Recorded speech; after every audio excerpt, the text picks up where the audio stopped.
Paraji the dingo was born in this desert, which he had made his home and that of his children, Waka and Kintala. Paraji was a good father for the family. He spared his children from the harshness of going hungry thanks to his accumulated supplies of meat, which he had hidden in various places. At the south of this world, we found Kangaroo Island, bathed in fresh waters. On the shore where his mother Burka had gone, the young yam, a western gray kangaroo, tasted seawater and discovered the strange flavors of seaweed which had been washed ashore. In the inland, a female koala began pursuing a dominant male, Mako, and discovered the pain and pleasure of this union.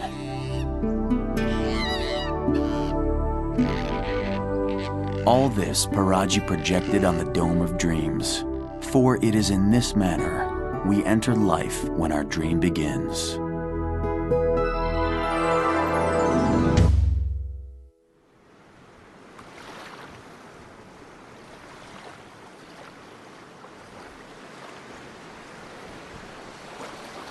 Here in the north of Australia, the waters mingle with the earth.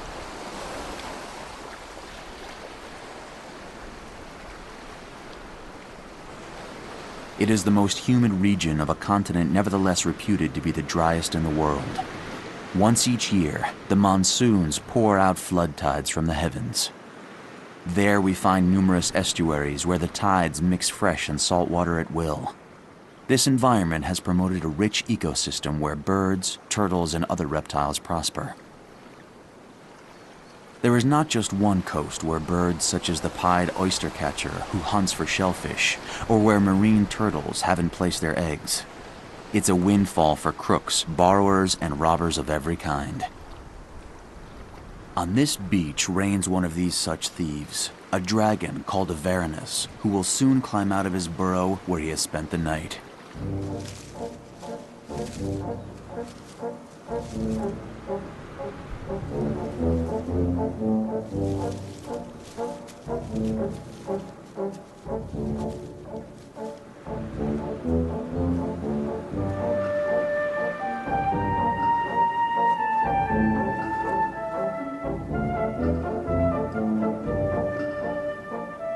The great reptile, a sand monitor, is just beginning to wake up from his lethargic state. The sun's rays are indispensable to his scaly body. Essentially, the Varanus is a cold-blooded animal. Unlike mammals, he does not produce his own thermal energy and depends on his environment for that.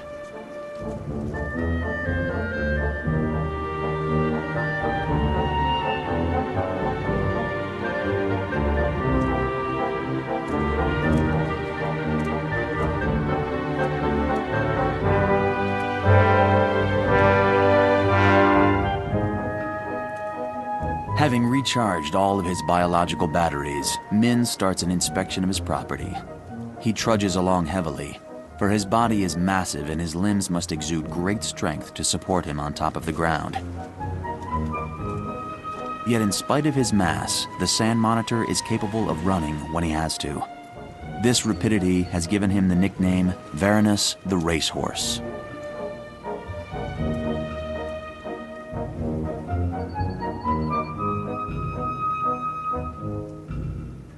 It's good that he belongs to one of the most intelligent species of Varanus. Min doesn't have much of a sense of adaptation. He proceeds to turn around in a repetitive and limited manner.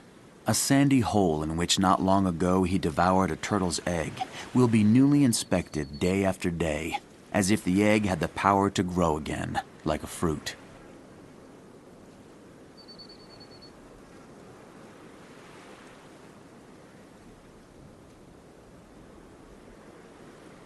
Min never changes his routine on the beach. Sometimes a surprise, more or less edible. Seaweed, a dead bird, or a scrap from the sea will introduce a spark of fantasy into the reptilian brain of the starved, mechanical, obscure, and primitive Varanus, where the light penetrates sparingly. Still, several flicks of the tongue, the organ that contributes as much to his sense of smell as to his taste, to determine interest in a found object. And then he must turn back towards the bushes of the shore, where perhaps he will find better fortune.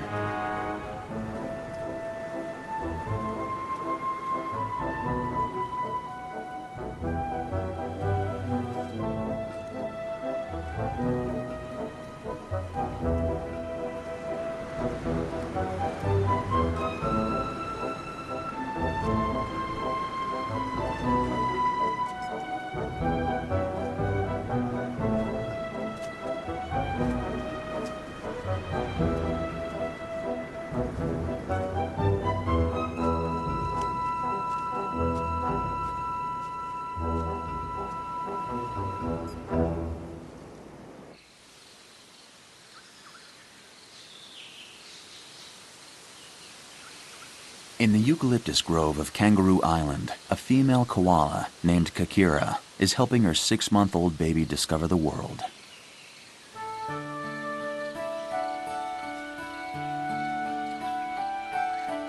It's the first time that he is perched as such on the head of his mother, having thrown into the mane of Kakira his already powerful claws.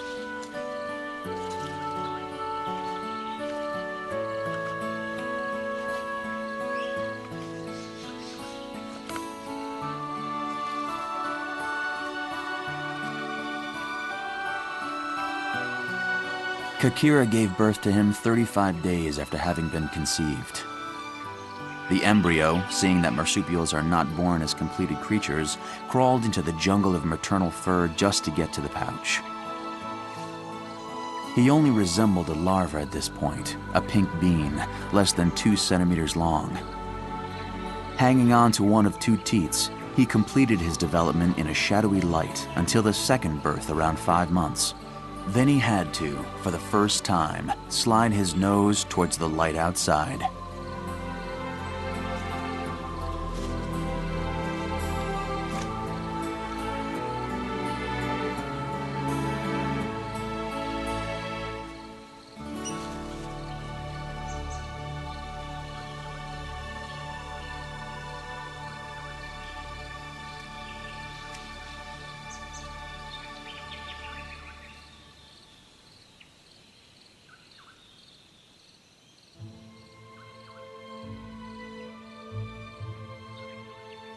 Far from the freshness of the eucalyptus, the true Australia is a spot of blood that oozes from the sky.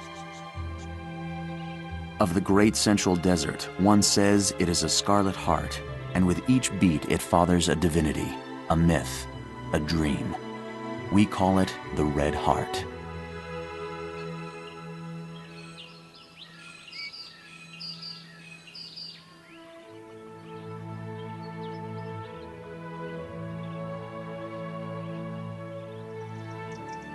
The earth and the desert sand are filled with laterite, a geological material resulting from the oxidation of iron and aluminum. It's also laterite that produces the red glow of the tropical zones of Africa and South America, joined to Australia in the past on the same continental plate, the Gondwana.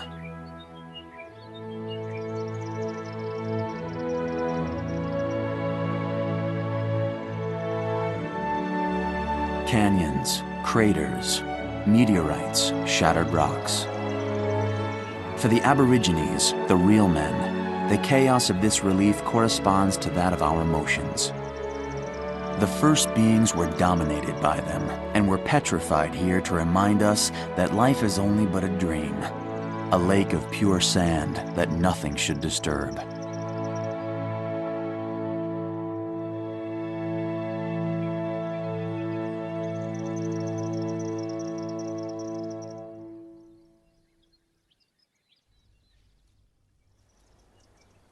Paraji the dingo belongs to a wandering and disparaging species.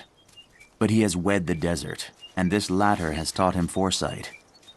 Under a coat of sand, Paraji has built up a reserve of food that he digs up when hunger bothers and agitates his children, the young male Kintala and his sister Waka.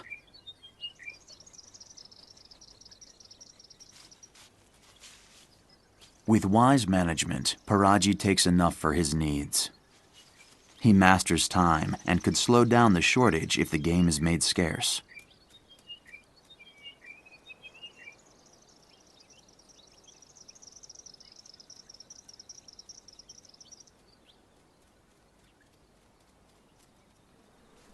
Waka, the young female, is greedier and quicker than her brother Kintala, and she will leave him only with his mouth watering and the right for him to be envious.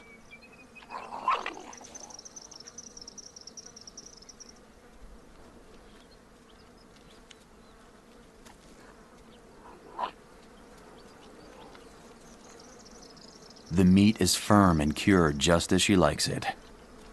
It is a scrap pulled out from the carcass of a very young kangaroo, who Paraji and other acquaintances had hunted a few days earlier.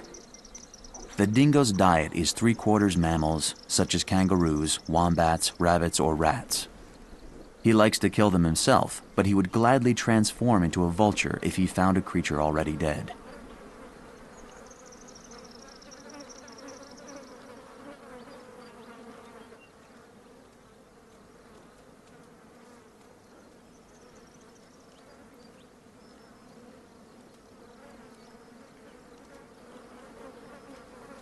By eating before her brother, Waka takes ascendance over him.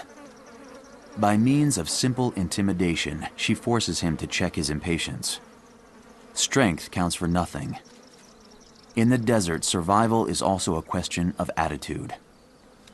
Waka takes pleasure in mocking Kintala, tempting him to swallow his pride.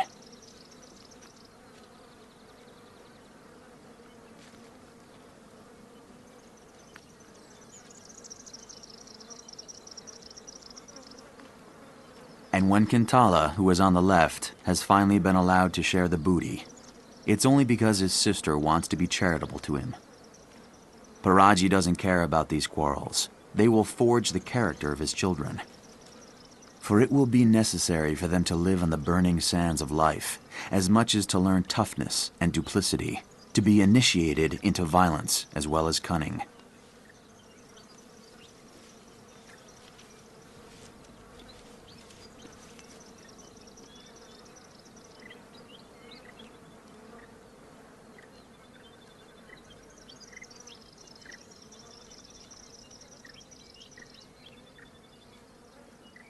Nevertheless, the times are not destitute.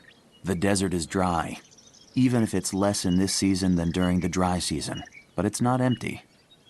So much is illusion. Here the dream is life, and the life awakening. That which is full is an abyss, and that which is empty is fulfilled. But in order to make a distinction around Mount Artula between that which palpitates, runs, and is eaten, and trembling mirages that the earth vaporizes, we should have the eye of an eagle.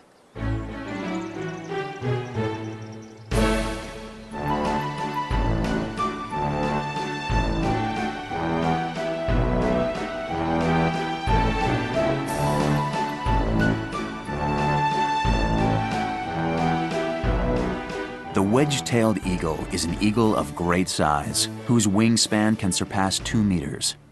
There is nothing he hates more than these dense forests, whose coverage protects his prey. The sky of the savannah is his kingdom by election. If he flies alone, it's because he's hunting. If he flies with another, it's because he's proclaiming ownership over a territory. If he flies in a group, it's because his clan hopes to spot a prey of great size.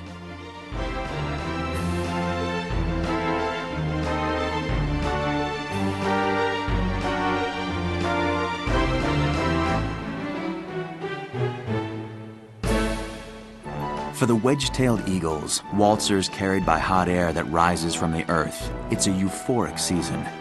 The females will soon lay 1 or 2 eggs in a nest of branches perched high at the top of a rocky crag or at the edge of a rocky cliff. That's why it is necessary to become strong and stuff oneself with rodents, reptiles, or birds easily caught in full flight.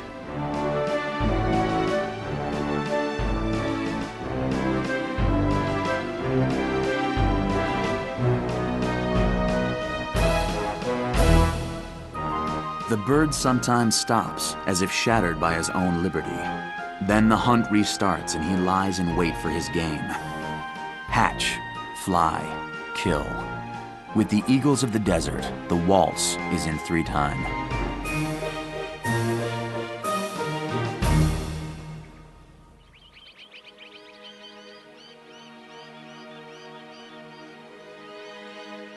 In the great estuary of the north, where Min the Varanus lives, there is a crack in the landscape, scarred, scaly, and bronzed. The largest crocodile in the world inspects the sector. His length can surpass 7 meters, and his weight 900 kilos. He is voracious and powerful. It's the saltwater crocodile. He is as happy in freshwater as in seawater, and that's why he has the nickname Salty. He frequented the original continent during the time of the dinosaurs. His shape has remained stable for 200 million years. The presence of Salty is not so strange to Min the Varanus. He likes to search the grasses and waters of the bank where he swallows eggs and kills little mammals. Sometimes even the crocodiles could disregard, due to a lack of hunger, the tips of the guts or the intestines pulled out from the prey they have drowned. The two animals are fond of the same territory. One day their face-to-face encounters will turn sour.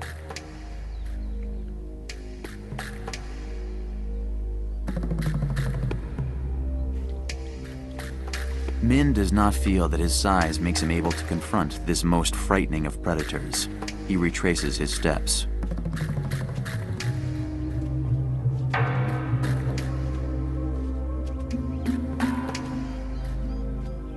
Suddenly, Min stops.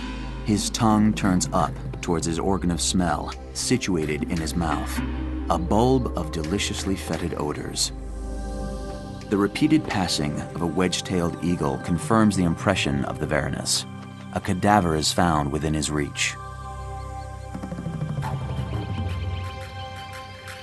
The carrion is that of a wallaby, a marsupial close to the kangaroo, but of less weight. It weighs probably 15 to 20 kilos. Green flies have already started to suck the sap and lay their eggs.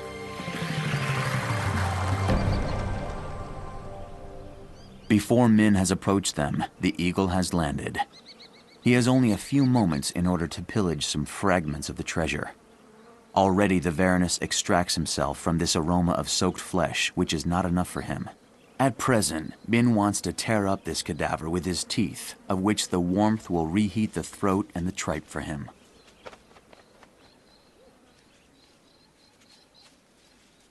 The forked tongue, like that of a serpent, flicks.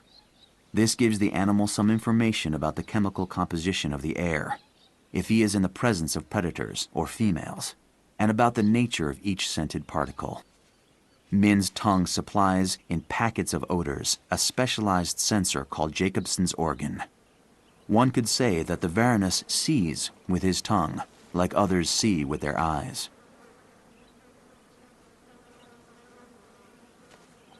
The Varanus has 5 fingers on each paw, sharp claws like swords. Moving by the impressive muscle structure of his limbs, his extremities turn into a true machine that can rip meat apart. Then his jaws start into action. They are full of small but sharp teeth, slanted backwards. They seize their food and mechanically direct it to the bottom of the gillet.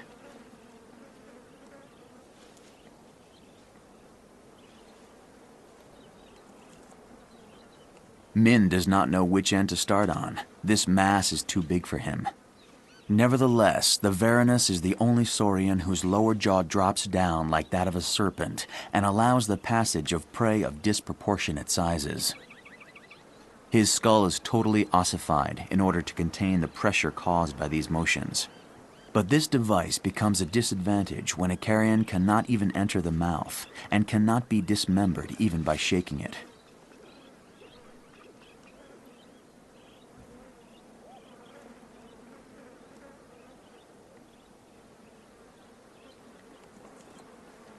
Min explores again the entrails and the limbs of the wallaby with the care of an anatomist. Decidedly, the meat is too fresh, too firm, and too dense.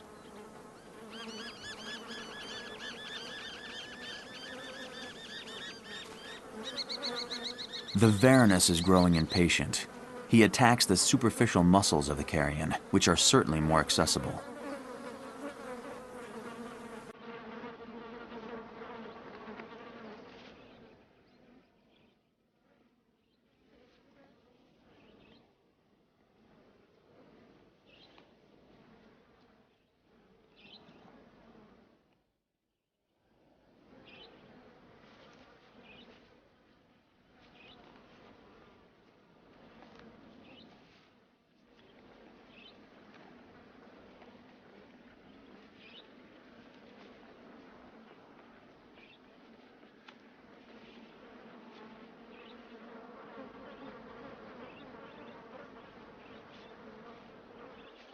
Perplexed, Min moves away from his prey, as if he was abandoning it.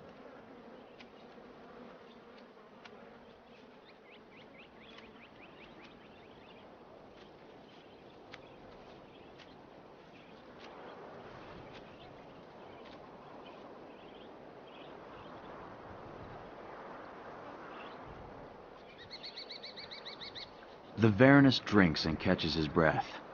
Suddenly, a white-bellied sea eagle with incredible recklessness seizes a fish right in front of the nose of a crocodile.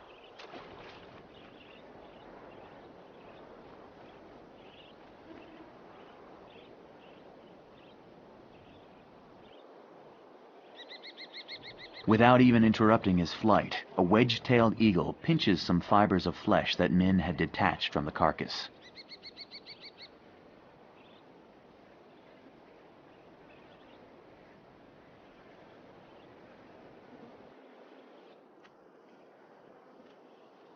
Tired of seeing others finding his food at their convenience, Min comes back to the table. The wallaby, already dead, will not know the additional problem of feeling alone. Already the eagle comes to keep him company, and to surround him with his care. He pecks, here and there, a piece of guts, a fragment of spleen, just until Min, the Varanus, adopts a more aggressive posture.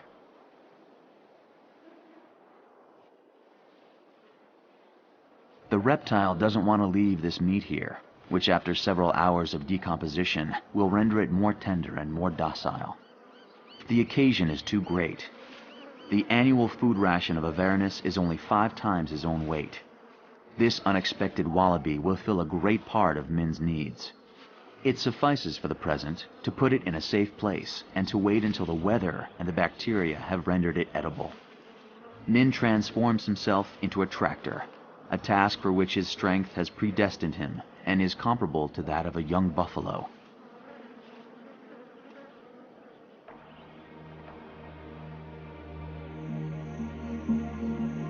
The moon will look after the carrion while waiting for the Varanus to digest it.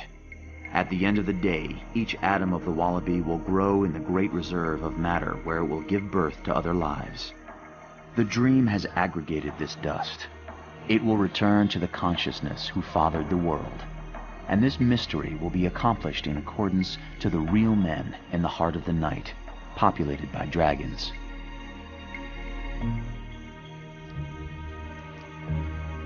The squirrel glider haunts the same night, sculpted on a tree like the relief of a totem pole. His lower incisors are very sharp. He has torn apart the bark in order to let the sap, which nourishes him, run out.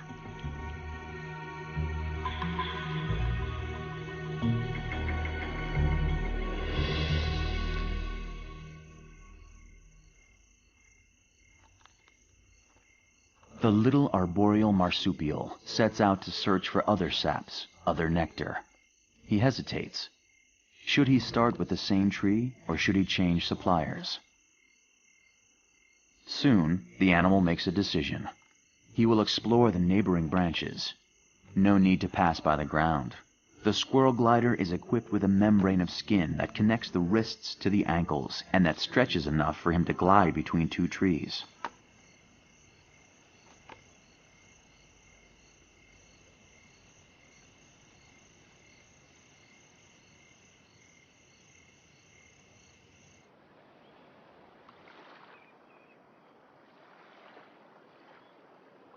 On the peaceful waters that bathe Kangaroo Island, the black swans have made a stopover.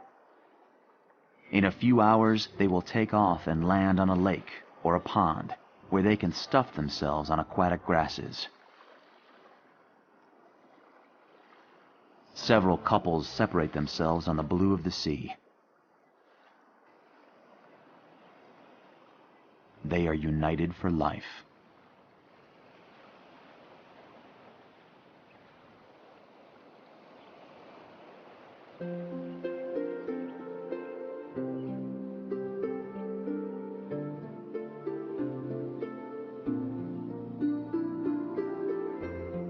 In the coolness of an ordinary morning, Yam, the gray kangaroo, suckles his mother Burka.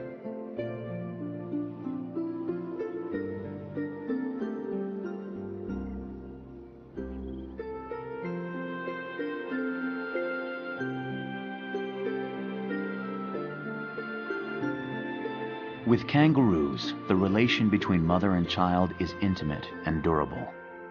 Born at term after 30 days gestation. Following this, Yam entered the pouch of Burqa, where he grasped one of 4 teats. 9 months later, the pouch could not hold him any longer. The teat, precisely that one which he had originally chosen, then became distended so he could continue to suckle from the outside.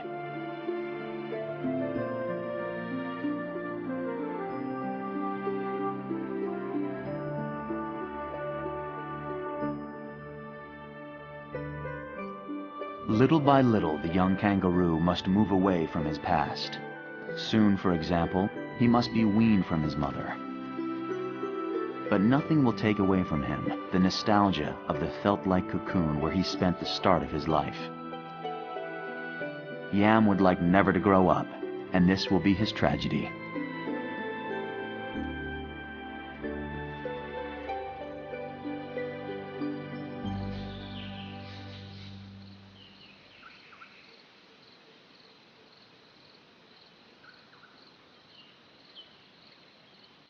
The great wind of the South Australian basin suddenly makes the top of the eucalyptus dance.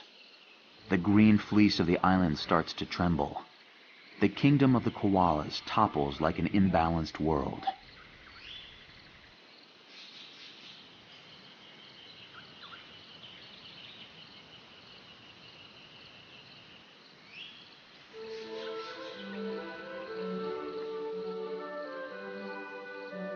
For Mako, the dominant male, it's a perplexing day. Something is happening inside of him to render him hesitant, unassured on the branch. The leaf is elusively fluttering away, and the koala, lacking all appetite, does not even try to trap it.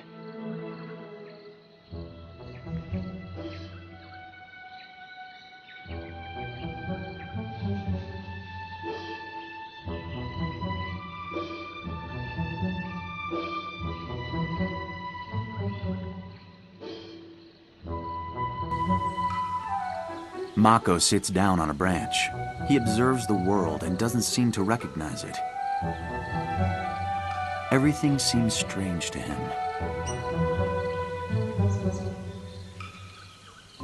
Nevertheless, he must continue to live, to scratch, to pass from trunk to trunk, as if nothing was bothering him.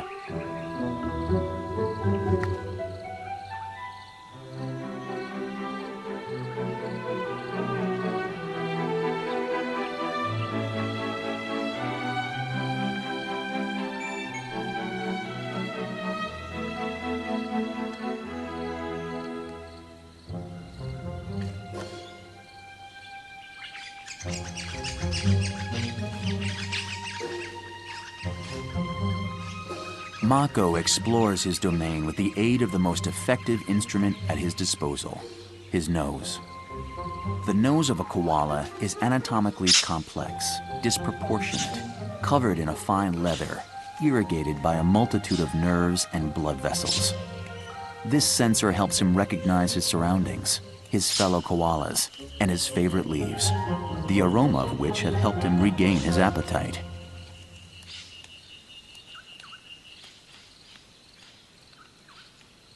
Not far from a couple of wallabies, with which they share a habitat, Yam and his mother Burqa were lying down in order to proceed with their grooming.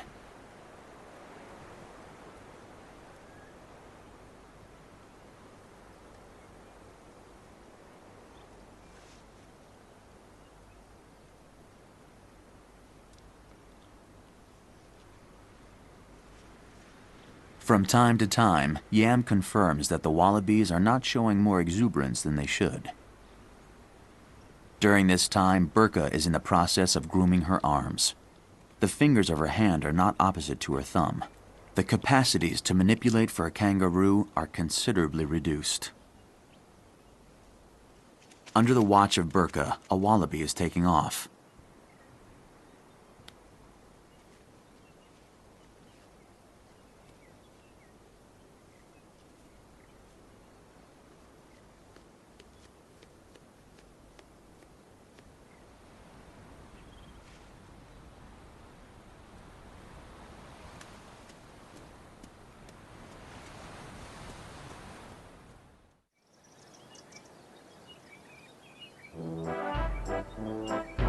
the heart of the Great Red Desert, where their father, Paraji, has established his territory, Waka and Kintala explore the possibilities of a game that the environment can offer them.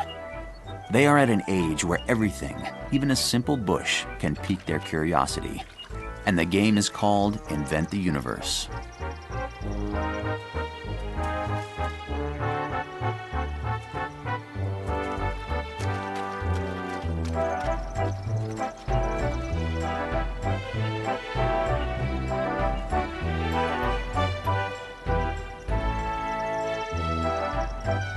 Kintala, the young male, is wary of water.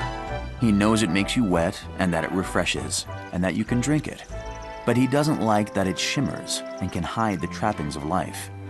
He ventures out step by step, but the fascination is stronger than his prudence.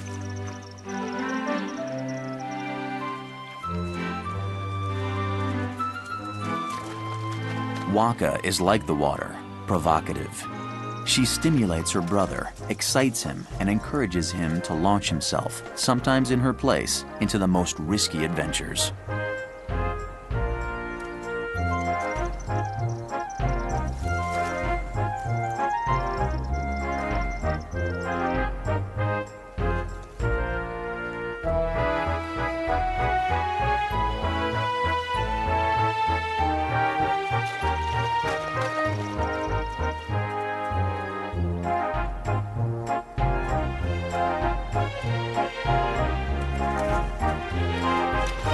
Contrary to other canines, the dingo swims only rarely, but he takes pleasure in splashing and wading about, in playing with the water showers that gush from his body.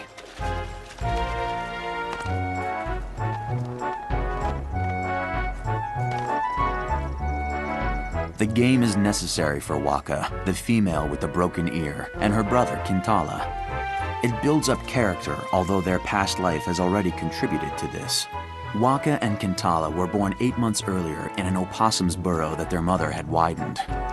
She took care to choose one situated close to a source of water, so that when the puppies had need, they could regurgitate in their mouths several gulps of water.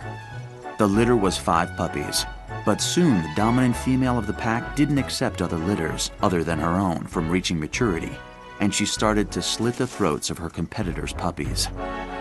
Waka and Kintala survived the infanticide, but were forced after weaning to go into exile with their father, Paraji. He desired therefore to leave the group in order to found his own territory. There were 3 that left. The pack that they formed was pathetic, vis-a-vis so big a desert.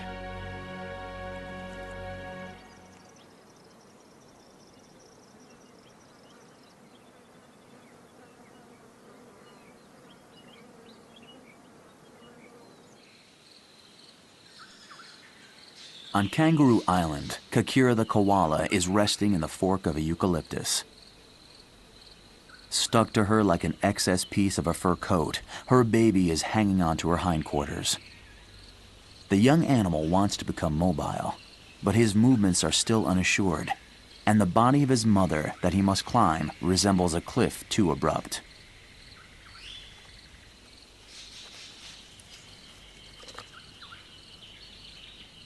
Little by little, the baby discovers that nature has equipped his forearms with inordinately large muscles, and his hands with claws that serve as clamps. Like his mother, he is destined to be at one with the tree, and his morphology is adapted to his arboreal.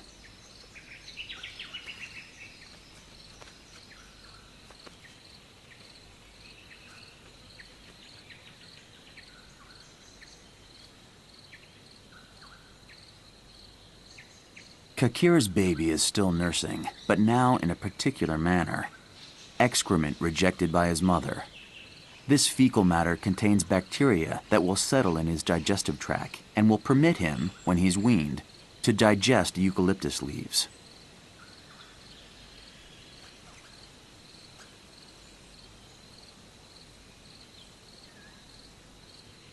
The young koala soon falls asleep. Sleep is the activity to which throughout its life it will devote the most time.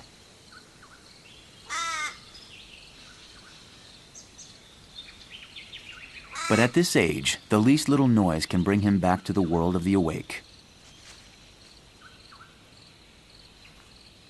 He moves anew over the body of his mother, modifies his position, and finally settles in a spot where everything will annoy him.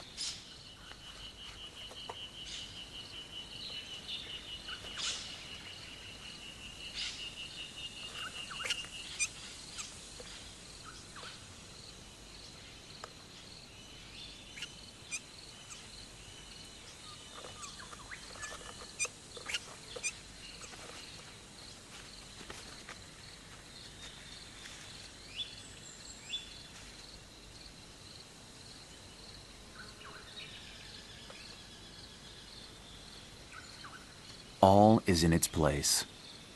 The mother and child form only one ball of fur, attached to the tree like a large, fluffy fruit.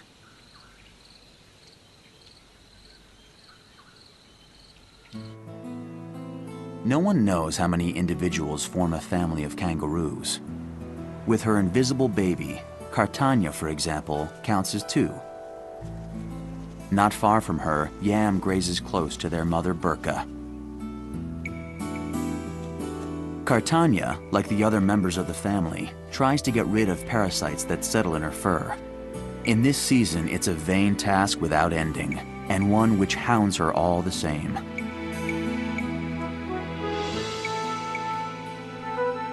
Burka arranges the wrinkles of her pouch. As soon as this takes place, Yam adopts a behavior of wanting to suckle. The young kangaroo extracts one of the 4 teats that is stretched out so that he can manipulate it. While he sucks, Burka licks behind his ears, a ritual gesture that expresses her maternal instinct.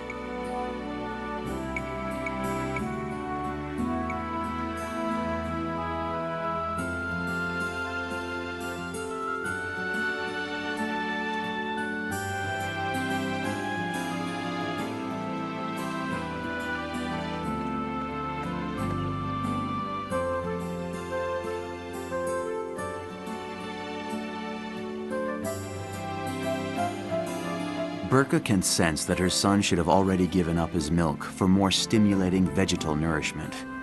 Something is wrong. She must place a deadline on this dependence. For the first time in his life, Burka starts to push her son away.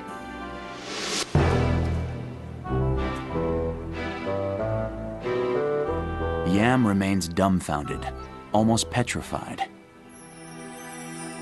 Burka rearranges the fur of her pouch and smooths the internal compartment as if she suddenly desired to build a sanctuary.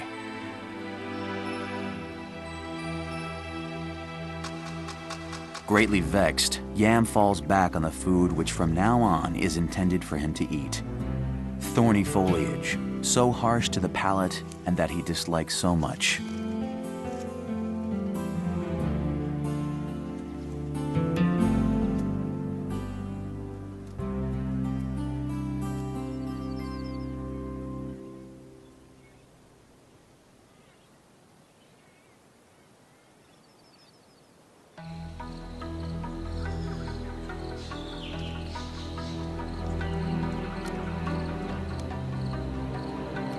Mako the koala, whose behavior had become erratic, seems to have rediscovered his muscle tone and some of his appetite. So much for appearances.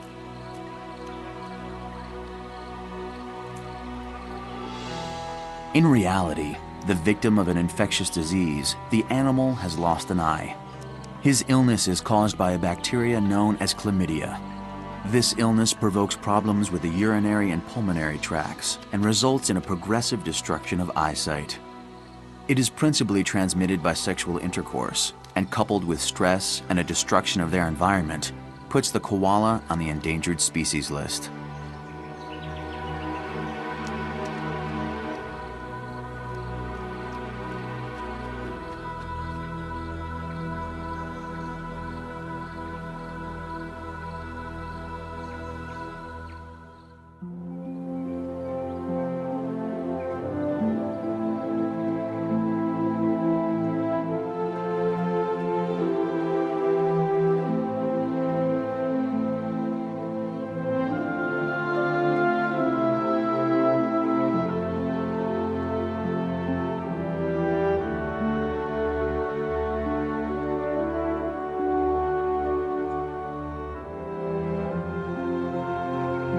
From the high point of a cliff, a wallaroo seems to contemplate the empire where his kind reigns, the marsupials.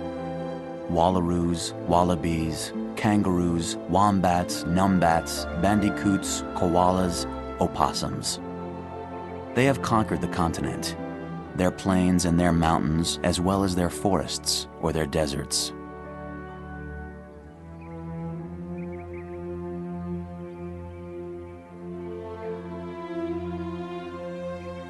Below, another wallaroo already reaches a watering hole. Another will join him, then another, and still another. Like this troop of marsupials who have offered the great island continent the most famous icons.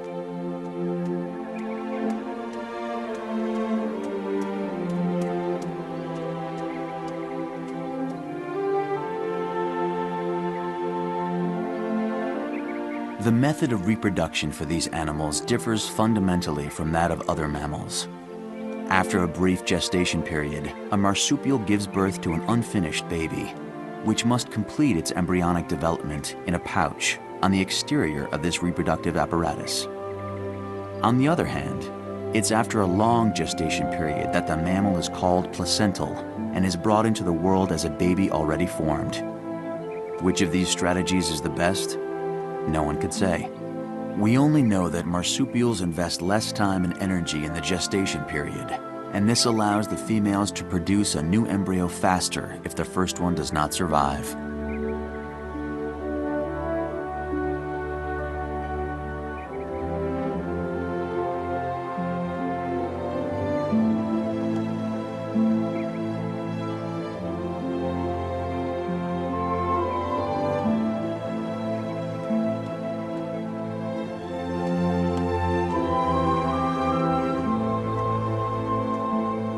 When the world became separated into several continental plates, Australia became a refuge for marsupials, the oldest of which had been here for 100 million years, originating from the region which today is called America.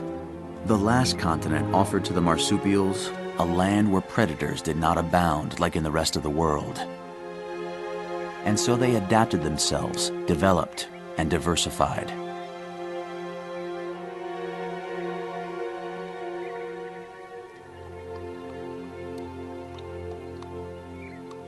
Like a wallaroo at the side of a watering hole, so longingly hoping that they have found their paradise.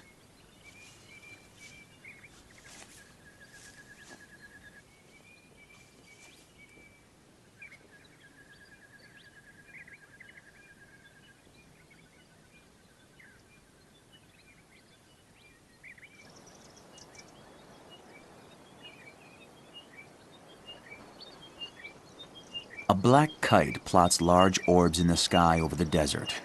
This bird is similar to the falcon in that he is a cleaner. He feeds himself the scraps that even the vultures have not wanted.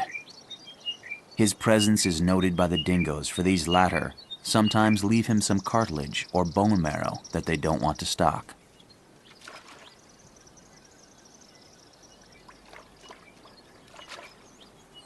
Paraji and his 2 children enjoy a stretch of smooth water in this region where they have not worn out their resources.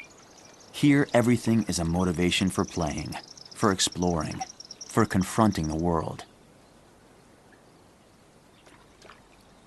Like always, it's Waka, the little female, who rushes head-on into the adventure.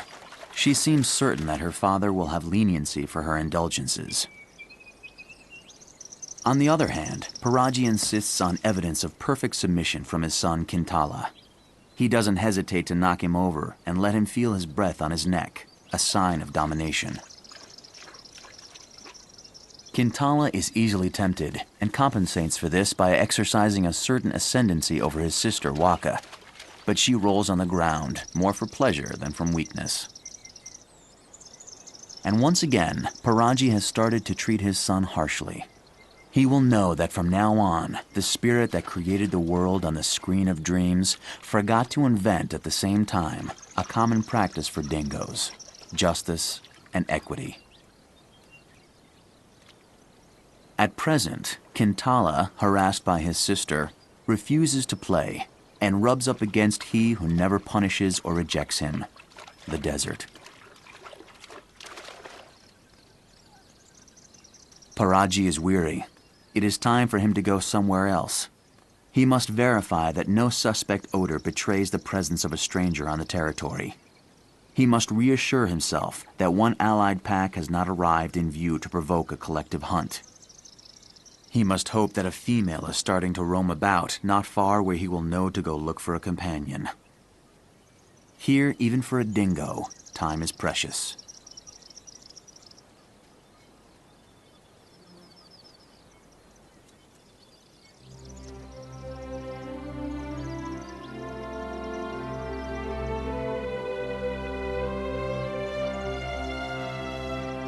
The great bird of prey glides again and lands as a sentinel, guarding the outposts of Mount Artula.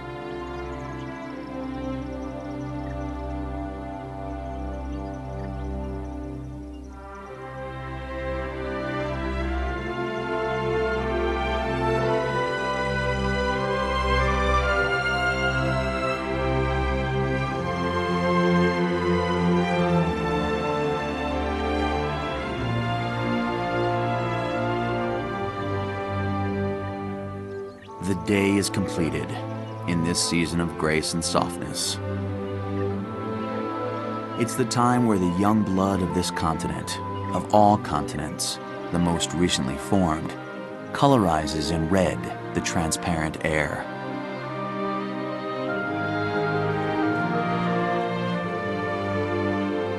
As if the sacred mount communicated to the flamboyant sun.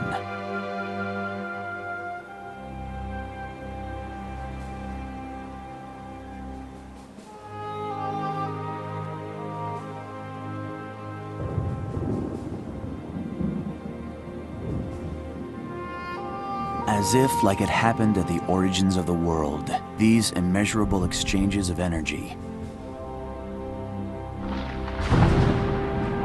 As if the rock made everything that lives here again. The crash of the creation.